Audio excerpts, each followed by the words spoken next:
Buenas, soy María José López y esto es Psicología. Hoy veremos cómo determinados entornos que presentan dinámicas abusivas o coercitivas instrumentalizan lenguajes narrativos, lenguajes simbólicos, visuales, musicales o dramatizados para promover modelado conductual nocivo no deseado, condicionamiento destructivo, coerción, violencia psicológica, control mental o reforma del pensamiento. Para facilitar la identificación y la protección ante estas dinámicas coercitivas, vamos a analizar el aprendizaje en general en comparativa con esta persuasión indebida o coercitiva, los paralelismos en esencia, así como sus diferencias. Cómo se valen de áreas cerebrales comunes a los procesos del aprendizaje y de sus mecanismos cerebrales asociados, ¿sí? Primero vamos a repasar cómo aprendemos las personas. En las personas aprendemos, por un lado, destaca el aprendizaje por la repetición de los hábitos y el fortalecimiento de las conexiones neuronales asociadas a dichos hábitos. Por otro lado, destaca el aprendizaje asociado a las neuronas espejo, las cuales rigen los procesos de imitación, el aprendizaje por modelado, es decir, por un modelo de referencia para el cual estamos predispuestos desde el nacimiento. Ya los bebés tienen la capacidad de imitar las expresiones faciales. Desde la neuroimagen se ha identificado en investigación cómo se activan áreas cerebrales específicas tanto cuando realizamos la acción como cuando vemos a otro realizarla, ¿sí? Las neuronas espejo también están implicadas en la empatía. Desde la investigación en neuroimagen se ha identificado cómo la empatía se asocia a una red neuronal de neuronas espejo, al sistema límbico o emocional, así como a otra región, la ínsula, que está asociada a la construcción de la identidad y a la detección del dolor. Es decir, a identificar qué es bueno o no para nosotros, para nuestro bienestar, según nuestra identidad, según quiénes somos. Valoramos, es decir, del comportamiento ajeno, somos capaces de sentir lo que le mueve al otro y de analizar si este comportamiento sería bueno o no para nosotros, para nuestro bienestar, según quiénes somos, nuestra identidad. ¿Sí? Ahora, profundizando en la persuasión indebida o coercitiva, vamos a repasar una serie de mitos equivocados asociados a la coerción. Margaret Singer, en su trabajo de investigación, profundiza en cómo suceden estos programas de procesos de reforma del pensamiento, en cómo líderes de sectas y otros grupos que practican esta persuasión coercitiva han conseguido engañar, manipular y controlar a millones de personas en detrimento de sus intereses. Para referirse a la reforma del pensamiento se han utilizado distintos términos. Se puede identificar a través del término control mental, lavado de cerebro, manipulación sistemática de la influencia psicológica y social, así como programas coordinados de influencia coercitiva y de control de la conducta. Para las personas no informadas, puedan no entender cómo suceden estos programas de reforma del pensamiento, cómo una persona racional puede verse afectada o incluso obedecer ante las presiones indebidas, abusivas, ajenas. De forma que incluso aquellos que coaccionan y manipulan obtienen un control casi ilimitado de los manipulados y coaccionados, ¿sí? Margaret Singer subraya como el mito de la mente invulnerable o del eso no me pasaría a mí es falso. las personas en general puedan tener dificultades de reconocer a regañadientes que la propaganda influye ligeramente en sus decisiones. No obstante, los expertos en esta materia como Singer, Lifton y Hassan subrayan que el mito de que solamente pueden ser embaucadas personas poco racionales o impulsivas es falso. De hecho, Hassan detalla cómo los perfiles altamente capaces y morales son de alto interés de captación por estos grupos coercitivos. La estrategia de captación y manipulación de este tipo de perfiles altamente capaces y morales gira en torno al redireccionar la brújula moral de la persona hacia los intereses y fines de explotación del entorno coercitivo.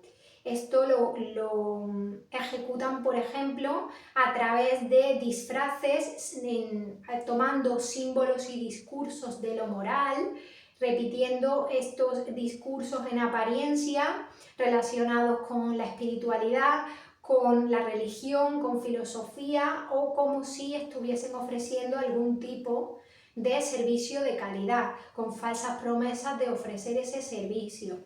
De hecho, existe otro mito con respecto a la coerción, y es que estos procesos de reforma del pensamiento solo puedan darse en condiciones extremas de encarcelamiento o de amenaza de tortura o de muerte. No obstante, Singer señala cómo en verdad investigando estos programas de reforma del pensamiento uno puede identificar cómo estas condiciones extremas en verdad no son necesarias y de hecho pueden ser contraproducentes cuando uno quiere influir en las actitudes y los comportamientos de una persona.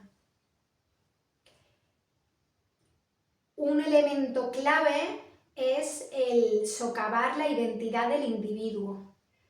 Margaret Singer señala cómo para ciertas personas pueda parecer que existe un misterio en cómo estos líderes de entornos sectarios y otros operadores con rasgos narcisistas, psicopáticos y egomaníacos cómo pueden conseguir que se lleven a cabo sus instrucciones. No obstante, Singer subraya que no hay nada de esotérico en ello ni pociones secretas, aunque a menudo estos líderes de entornos sectarios les gusta proclamar como si tuviesen poderes especiales, lo que Lifton subraya como lenguajes míticos, elitistas y de grandiosidad, como si tuviesen identidades superiores y el mundo exterior, el resto de las personas, tuviesen identidades inferiores. Singer señala como nada de eso, como la clave para que se den estos programas de reforma del pensamiento está en las palabras y en las presiones de grupo. Se tratan de procesos graduales, de un programa coordinado de presión de grupo, de acoso moral y de transformación. Singer señala una analogía con respecto al aumento de peso corporal o de talla. No se consigue ese cambio de estado corporal de un día para otro, sino que se da en un proceso gradual con distintas subidas de gramos en el peso gradualmente hasta que se instala un nuevo estado corporal, ¿sí? En analogía se podrían ver los paralelismos con respecto a la reforma del pensamiento, ya que supondría una sacudida psíquica por aquí, una pequeña sacudida un día, otro pellizquito psíquico por allá, de forma que gradualmente se fuesen instalando nuevas perspectivas mentales o actitudes psíquicas en el individuo, ¿sí? Es relevante diferenciar entre los programas de reforma del pensamiento de los años 40 y 50, más relacionado con la modificación de las ideologías políticas, con los programas de reforma del pensamiento actuales, que giran en torno a socavar el yo, la conciencia básica del yo, la identidad de la persona, la conciencia básica de la propia realidad, las defensas psíquicas y las capacidades de recursos de autorregulación emocional del individuo y su pensamiento propio.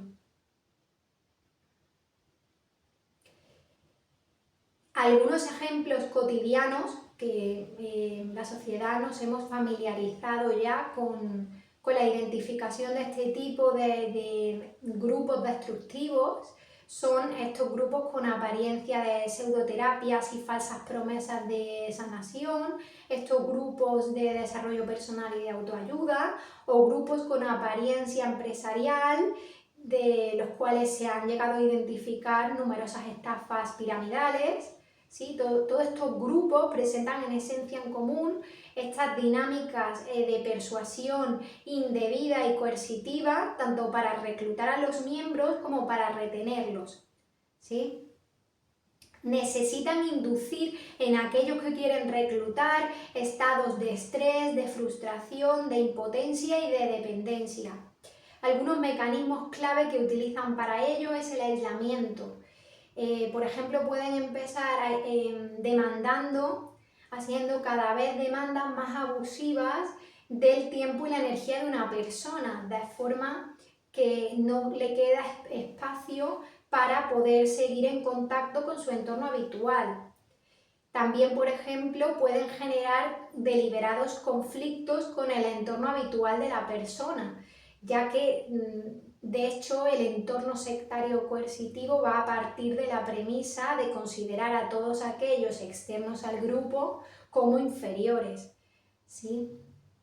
Por otra parte, también para generar estos estados de frustración, impotencia y dependencia, se suele presionar a la persona para que abandone, se la presiona para que abandone todas aquellas cosas que a la persona le gusta hacer, su ocio habitual, las metas personales, que se le presiona para que abandone el trabajo o abandone los estudios. También todo lo asociado a la propia autonomía de la persona. De forma que se establece un sistema de castigos y recompensas que solamente recibe del entorno de manipulación que ha monopolizado la atención de la persona, y este sistema de castigos y recompensas tiene el objetivo programado y coordinado para ir gradualmente modificando a la persona y reformando su pensamiento.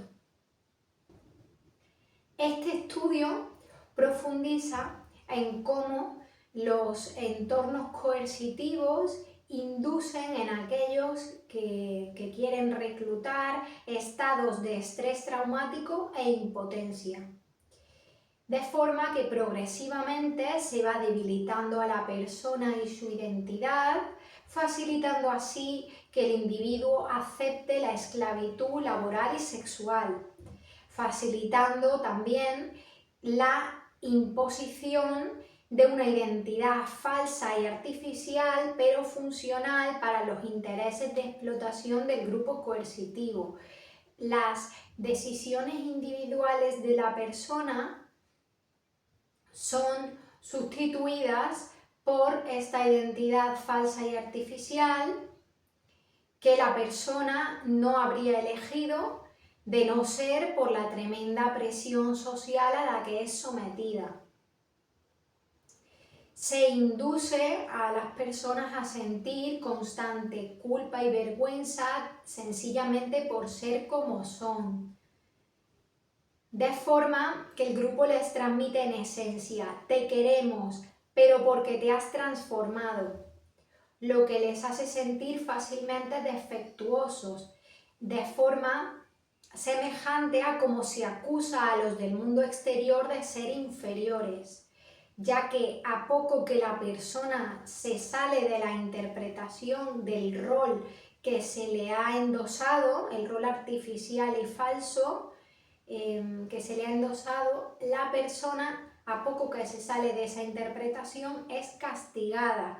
Por lo tanto, debe realizar un constante sobreesfuerzo para hacer un arreglo y un ajuste y encajar en el rol todo el tiempo. Esta línea de investigación de expertos como Singer, Lifton y Hassan coincide con la línea de investigación del trauma relacional o trauma complejo que describen autores como la doctora Herman y el doctor Piñuel en ámbitos como el doméstico y el laboral. Detallan cómo el ataque sistemático a la identidad y la autonomía de una persona a través de las presiones de grupo se tratan del núcleo central de la violencia psicológica y moral y constituyen la causa de los síntomas de estrés traumático. De hecho, el doctor Piñuel enfatiza cómo en estos entornos laborales con dinámicas abusivas son focos habituales del acoso psicológico los perfiles altamente capaces, puesto que son percibidas como amenazantes todas las personas libres. Estos entornos y organizaciones tóxicas prefieren y necesitan que sus trabajadores estén dañados psicológicamente, culpabilizados e indefensos, puesto que así son mucho más manejables.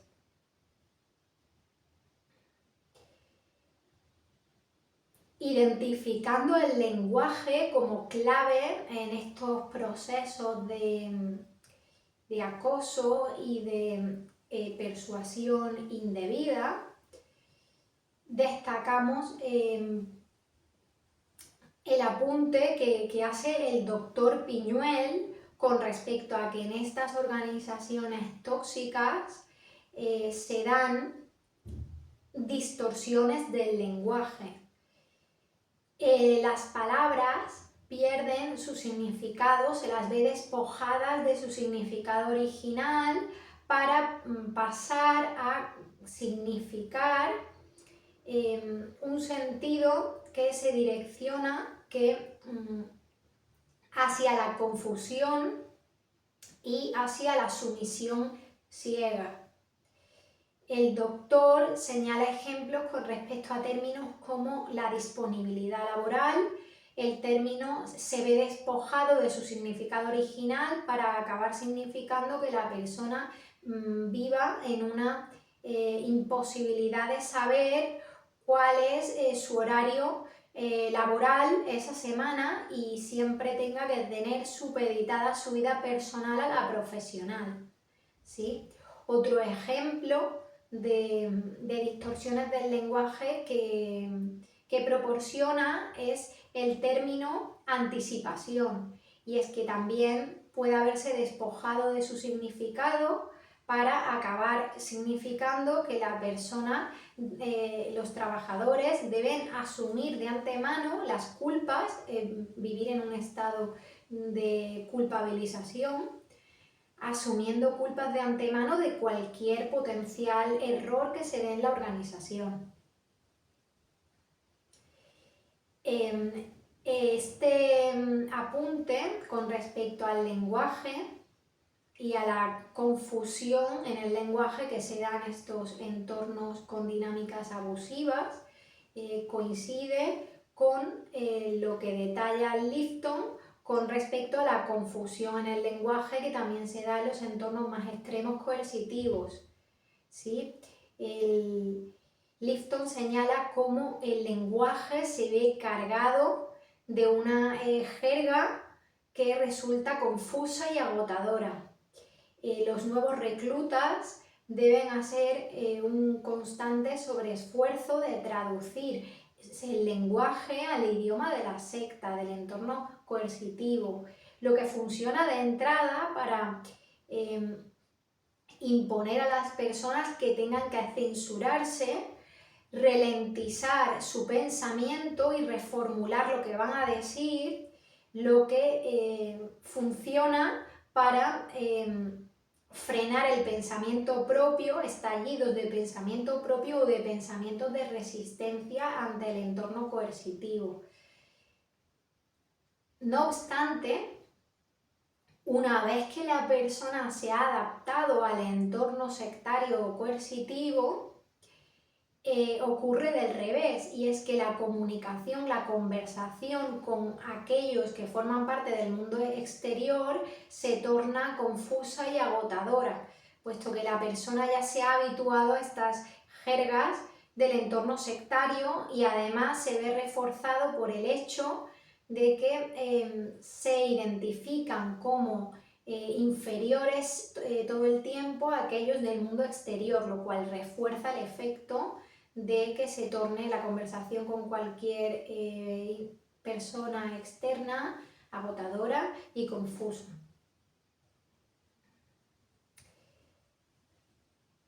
El identificar paralelismos y diferencias puede ofrecer una serie de herramientas para distinguir cuando una publicidad es ética o estamos ante un marketing que no sea ético. Asimismo, puede ofrecer una serie de recursos para reducir el misticismo y la incertidumbre sobre cómo operan en la persuasión coercitiva los entornos más extremos, al poder identificar en esencia las semejanzas y paralelismos con la publicidad engañosa. Por ejemplo, vamos a valorar un par de perspectivas en cuanto a paralelismos del marketing con esta persuasión indebida, ¿sí? Primero, mencionar la técnica del pie en la puerta, que es ampliamente conocida y utilizada en el marketing. Parte de la idea de que una persona que ya ha aceptado una petición más trivial o cotidiana, una petición menor, va a estar más predispuesta a aceptar segundas peticiones mayores. Esto, por ejemplo, se puede identificar cuando se solicita que se dé likes a unas publicaciones o que se siga un influencer para después hacer peticiones, solicitudes de compra de algún producto, y una vez que la persona haya realizado alguna compra, se le ofrecen compras de mayor costo o compras mayores.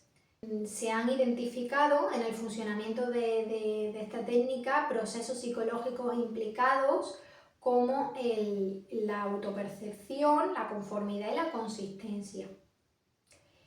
Por ejemplo, estos procesos graduales de predisposición a aceptar peticiones cada vez mayores, estos mismos procesos psicológicos se pueden observar en esencia semejantes, con paralelismo, a lo que sucede en grado extremo en los procesos graduales de reforma del pensamiento. Por ejemplo, se puede comenzar solicitando a la persona que al entrar en una habitación, al igual que hacen los demás, se quiten los zapatos, para después hacer peticiones o presiones sobre que cambie su forma de vestir, para después presionar o solicitar con que abandone sus metas personales, abandone su trabajo, su medio de autonomía, y después insistir o presionar para que se mude a donde se le diga, por ejemplo. Peticiones cada vez más invasivas, demandantes y con técnicas indebidas, abusivas, ¿sí? Otro paralelismo que se puede observar con el marketing en general es el hecho de que el marketing, además de persuadirnos para comprar, también influye en la imagen que tenemos de nosotros mismos y cómo nos sentimos con nosotros mismos. El efecto en la autoestima en la insatisfacción y en la discrepancia entre el yo y el yo idealizado o estereotipado está presente en el marketing, así como lo está en grado extremo en estos procesos de reforma del pensamiento de forma extrema, ¿sí? Adjunto estos dos metaanálisis con respecto a estos efectos observados en el marketing, tanto en hombres como en mujeres.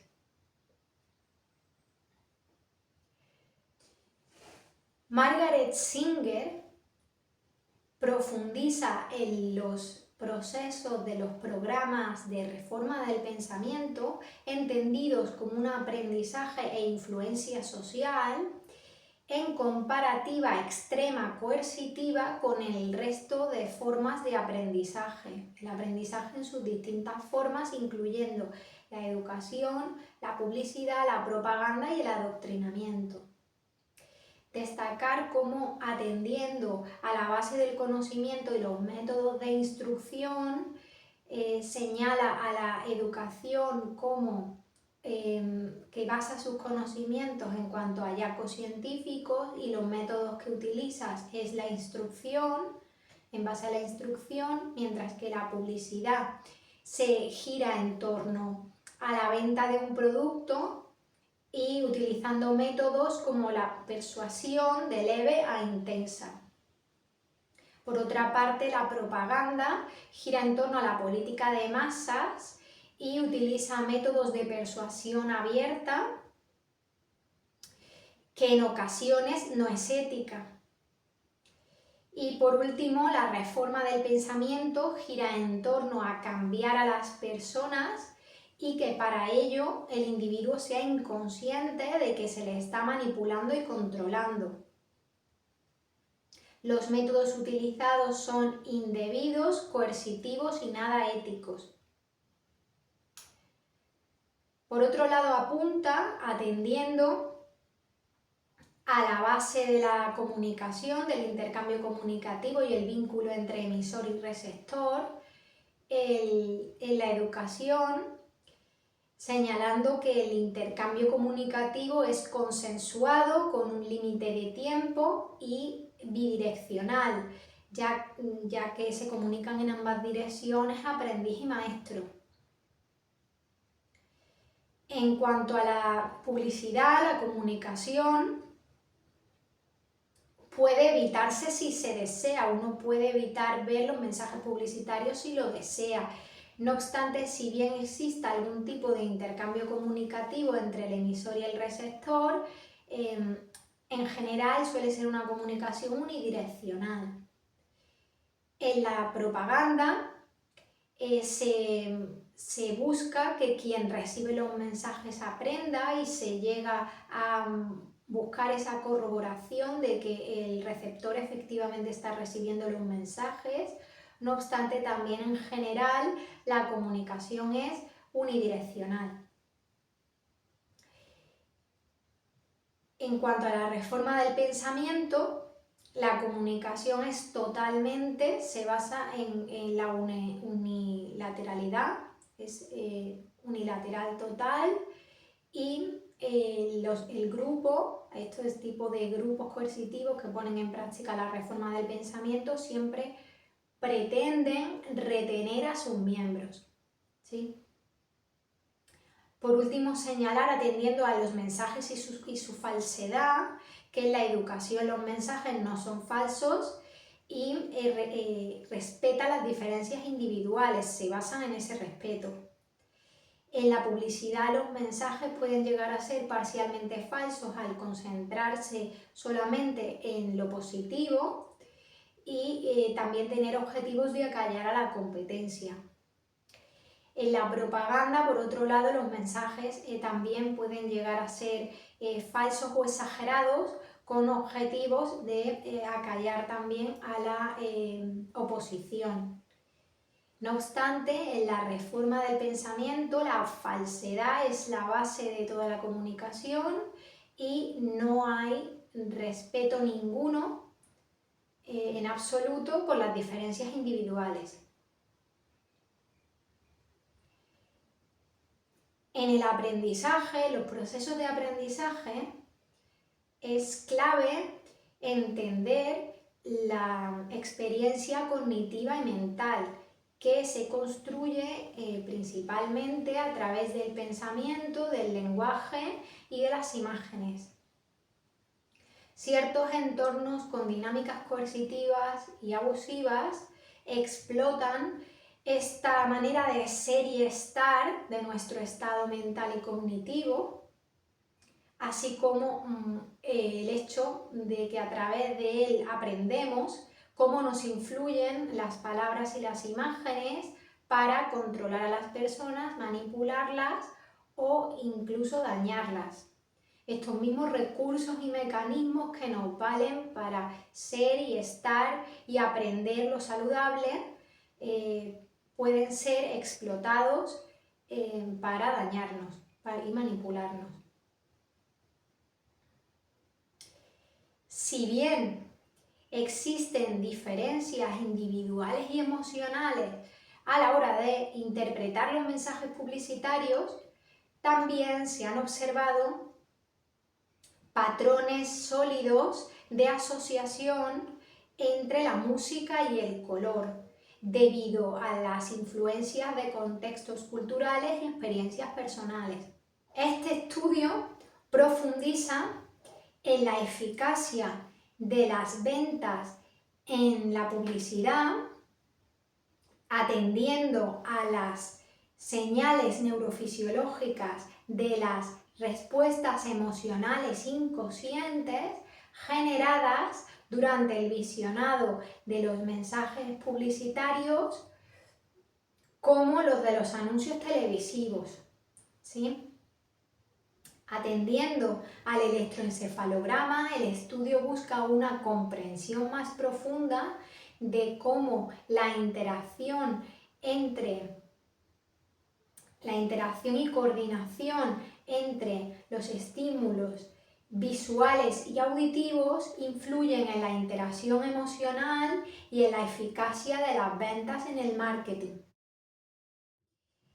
Se observa una asociación inversa entre las ondas alfa y las beta,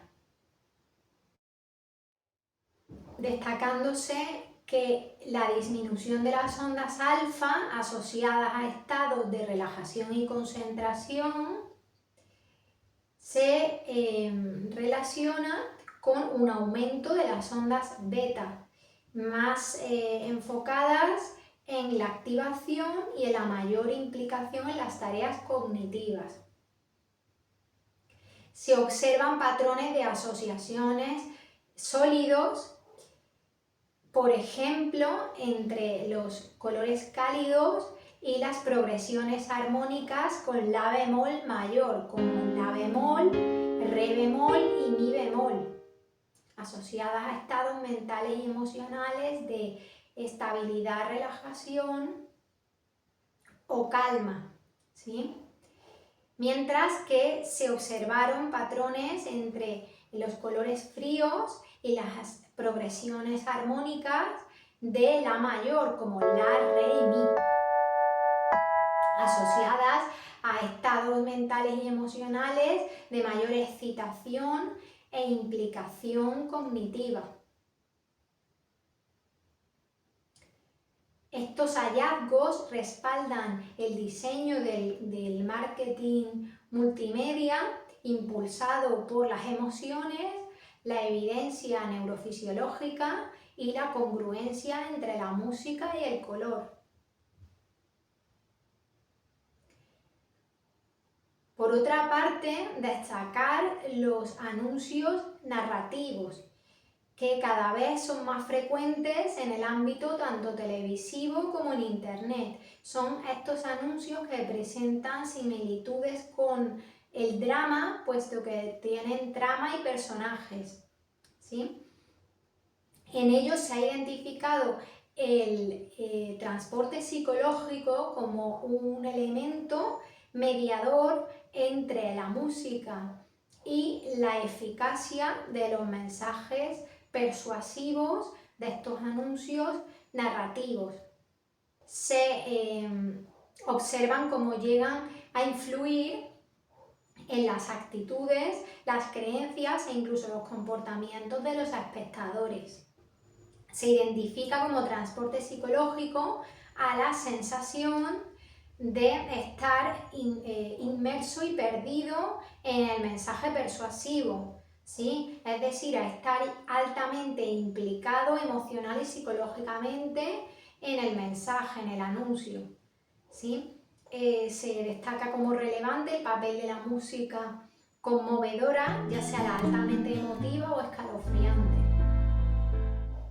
De hecho, Hassan subraya cómo en los entornos coercitivos y sectarios utilizan las meditaciones, los mantras y los cánticos musicales como un recurso de interrupción del pensamiento. El miembro, el adepto de un grupo coercitivo o de una secta no necesita pensar por sí mismo.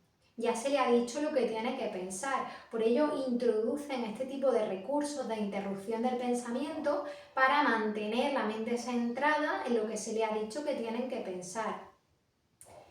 Estos grupos convierten a sus miembros en auténticos adictos a nivel psicológico y fisiológico tras horas y horas diarias de escuchar estos cánticos y cantarlos. Si bien estos recursos tienen un potencial valor de uso positivo, en estos entornos coercitivos el uso se pervierte hacia un enfoque de uso destructivo, automatizado y mecanizado, y es que el adepto, el miembro del entorno coercitivo, está programado para activarlos de forma automática ante la menor señal de incertidumbre, de duda con respecto al grupo. El uso extremo de estos recursos de interrupción del pensamiento, el uso extremo y prolongado puede llevar efectos secundarios en la memoria, en la toma de decisiones y en la concentración. Para concluir, adjunto los resultados de este megaanálisis en el cual se profundiza en cómo la comunicación persuasiva del marketing audiovisual, de la política y de la salud influye en las ventas, en las elecciones y en la salud pública. Los resultados sugieren que la eficacia de esta comunicación, de este mensaje persuasivo, se relaciona con la activación de áreas asociadas al sistema de recompensa, a la relevancia social percibida, así como a la mentalización, a áreas de procesamiento de información más complejas, como son las áreas frontales y del lenguaje, ¿sí?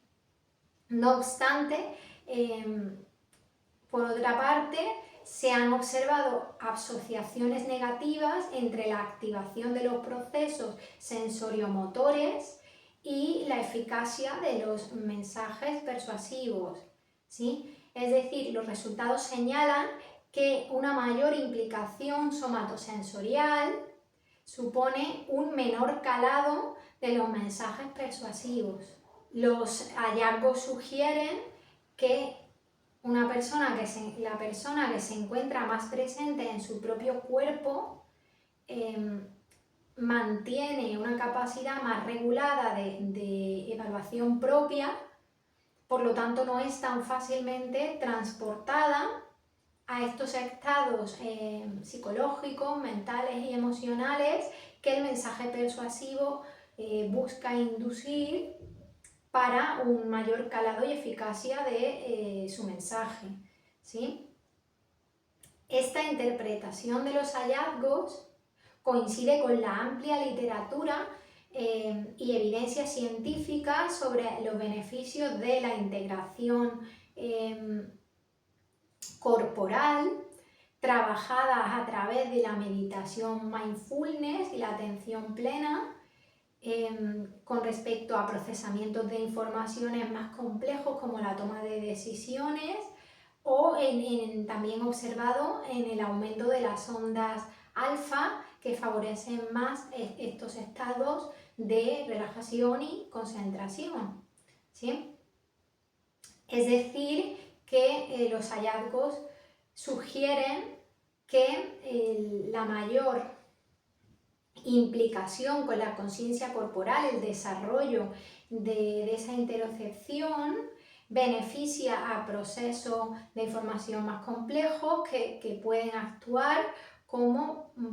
llegar a actuar como factor protector ante una persuasión indebida o abusiva, coercitiva, ¿sí? El hecho de prestar atención a nuestra experiencia mental y cognitiva nos permite diferenciar cuando intentan manipularnos y tomarnos un espacio, nos da herramientas para tomarnos un espacio para procesar la información y deliberar por nosotros mismos, de forma que tomemos decisiones más conscientes sin caer en sesgos y manteniendo una higiene mental, ¿sí?